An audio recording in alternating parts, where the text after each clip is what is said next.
Dallas is Porzingis can't stay healthy. And what that means is every year, if he's lucky, he can get back to where he was the previous season at the end of the season. He didn't even do that this season.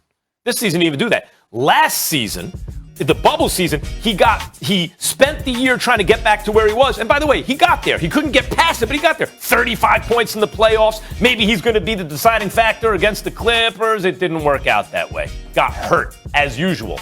And then this year, he wasn't even able to get back to where he was last year. Look, you're 7'3". You know, you have to see, the reason the Lakers don't draft bigs is because they want to see, with bigs, with giants, whose body's going to hold up? Let's give this 6 or 7 years through attrition, see who's there. We'll grab that guy on free agency or a trade, right? Shaq, Kareem, whoever it is, let's grab that guy.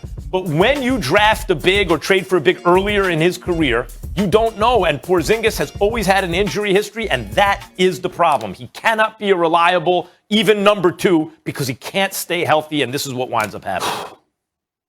I don't disagree with Max, but it's more complicated than that. In the interest of full disclosure, I've known Rick Carlisle for years. I love the guy, and I think that he's a great coach. But I think that if you're the Dallas Mavericks, you're Rick Carlisle and you're Mark Cuban, you got to sit down and you got to talk about his future in Dallas. Over the last 10 years, they've been out of the first round 6 times, and the other 4 they didn't make the playoffs since they won the title. It's been a decade. I believe that Rick Carlisle deserves to be a head coach on the NBA level. No question about it. I think Boston would be a great spot for him. You understand? I have to wonder about him in Dallas. And here's why. And by the way, I'm wondering about Mark Cuban too. It's just that Mark Cuban's the owner and you don't get rid of yourself. I'm not advocating that anybody get rid of. Here's what I'm saying. The city of Dallas, stop the presses because I'm about to say something nice. Okay. I know they got the Dallas Cowboys there contaminating the city. Stay focused. I understand that. I'm focused. I'm very focused. Dallas is a marvelous city. Yeah. It is a marvelous city. Okay? And it's got no state income taxes. And it's warm weather. Right? And warm weather for the most part. Why the hell can't you recruit anybody to this franchise? No one goes to Dallas. No free agent goes to Dallas. Rick Carlisle did an outstanding job coaching this series. Look what he was working with. Did an outstanding job coaching this series. But repeatedly, year after year after year, they don't have the personnel. I don't know if Dallas has been a favorite in the last decade. I don't know if they've been a favorite. Dirk Nowitzki couldn't get anybody to come play with him. Luka, thus far, doesn't have anybody to play with him. You would think you get free agents. We thought Porzingis. Yeah. He thought Porzingis. But that was a trade that they were able to pull up because Porzingis wanted out of New York. My point is that what the hell is going on with the Dallas Mavericks where you can't get marquee free agents to consider your franchise? No state income taxes, good weather, great sports town. And usually a cornerstone star. An owner that brings attention to you. A fantastic coach in Rick Carlisle. Rick Carlisle knows what the hell he's doing. He needs to be someplace where they got personnel. Because if I can knock Rick Carlisle for one thing, it's an absence of the ability to recruit, and even that is suspect because guess what? Usually the stars will do it, or you got an owner who's a star in Mark Cuban, but it doesn't seem to happen. And also Luka and before that, Dirk, you would think that those guys would attract other superstars. It is bizarre. With that being said, do you feel like Luka's the best player in the world right now? Here's my thing, Molly. Yeah. Prove to me that he's not. I can. Well, hold up. Prove to me that he's not. I can. Okay, you get your chance in a second. Okay. Well, you asked the question. Prove to me he's not. I said I can. I presume that you will try in a minute. I'm waiting to hear what you're saying, so go ahead, please. Check this out. LeBron might be in decline. We don't know. He's got the ankle. He's older. He got knocked out in the first round. Can we definitively say at this moment, we know for sure, as we normally do, LeBron's the best player in the world? I mean, he might be. I've been fooled before because he got hurt 2 years ago. But before the bubble season, I was like, oh, maybe he's not. But we can't prove definitively that he is. Usually he has the playoffs to do that. Mm-hmm. Can we say KD is? He's not defending. Mm-hmm. You could say, well, it's because of his motivation. Mm-hmm. KD, he's trying to defend. He's just not doing a great job of it most nights. Yeah. James Harden has been hurt, and now he's hurt again. Luka on offense, and his three isn't even where it's going to be pretty soon, but he can get it whenever he wants. Mm-hmm. Luka on offense. Let me tell you what the NBA is right now. There are about 5 or 6 players, 6 or 7 players, and every day of the week, one of them is the best player in the world. I'm saying right now, Luka spends as many days as the best player in the world as anyone else. But that sounds like by default, Max. That sounds like you're saying Luka because all these other guys are banged up. Is that what you're saying? Partly age, partly they're banged up, partly Luka's on fire, partly he can carry a team, an island of misfit toys. Luka is as likely a candidate to be the best player in the game at this moment as anyone. What's wrong?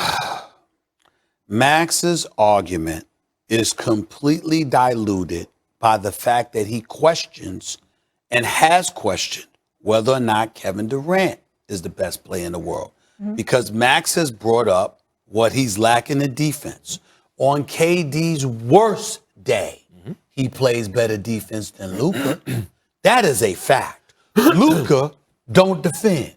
We all know that. So if by virtue of the sheer consideration that Luka is the best in the world, then you automatically have to put Kevin Durant there.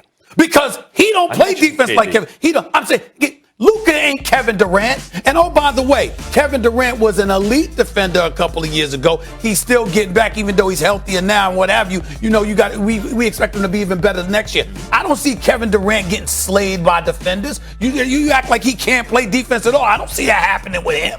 I see Kevin Durant looking good on defense some nights. There's been plays where people have gotten the better of him, but I don't see him walking away with somebody getting smoked. Now, Jason Tatum just dropped 50 on them. Okay, that's one game. But I'm just saying, I don't see that. Now, let's get to Luka. When you say, you prove to me that he's not. Let me tell you a weakness that Luka Doncic has that I haven't heard anybody bring up. And anybody out there who said it, I'm sorry if I've missed it. I haven't heard it. Do you know how terrible Luka is offensively without the ball? When he doesn't have the ball in his hands, he's standing still. He don't move. He doesn't move. Guess why? So in other words, do you have any?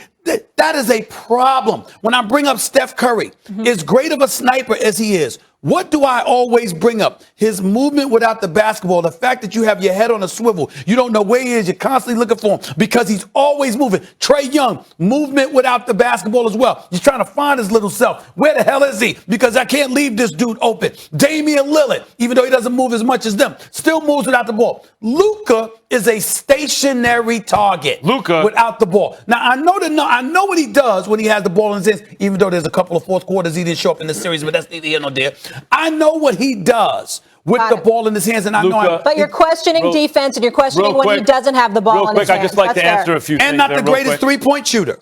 He's not. 3 knocks from Stephen A. Luka Doncic, everything you just said, there's validity to a lot of that. And Luka just played a playoff series. Averaging 35 and 10. 36, 10, and 8. So? 40% from behind the arc. So he didn't have a second banana and took the Clippers 7 games. And hold on, wait a minute. The Clippers just got bounced out 7 games last time we saw them by Denver. Are you telling me? I just need to be clear. I need to be clear. Are you telling me that Luka Doncic is a better offensive player than Kevin Durant? I'm saying he is like James Harden, only he shows up in big moments. He's James Harden, but in the playoffs, that quote is going to go places like James Harden, but shows up when it counts. Did you notice that? Did you not hear me ask this man a direct question? I did not. Did I bring up? Hold on, did I bring up James Harden in my question? No, but that was a good quote. I understand that. Did I bring up James Harden? I asked you a direct question. Are you saying? I'm saying that Luka Doncic, I'm asking the question. Are you saying that Luka Doncic is a better offensive player than Kevin Durant? I am not saying he's a better offensive player than Kevin Durant. I'm saying he may be as important that I can't say KD is better than Luka right now. KD's got to show it. He has the playoffs to show it. He's got to go do it. Kevin Durant. He's got to go do it. A career 27-point per game scorer. Yep. A 2-time champion, a 2-time NBA Finals MVP, who we all acknowledge in his sleep can average 30. Are you saying, 36, 10, and 8 are you saying that Kevin Durant has to prove? So Luka's home. Luka's home. Kevin Durant has to prove. You're trying to be slick. Kevin Durant is trying to be slick. Kevin Durant is a better scorer than Luka. He's a better scorer than almost anyone who ever lived. Luka is much more like James Harden. He controls the entire offense, like Harden or LeBron. The difference is LeBron's hurt and Harden's hurt. Luka's not. That type of player might be the most important kind of player in the NBA. He's the healthy one. No. The young one. The conversation started off with you saying, tell me, show me he's not. Prove to me he's not. Right. That's how it started. So what I'm saying to you is... proving Kevin Durant here. Kevin Durant's a proof. As a one-on-one player, but it's not a one-on-one game.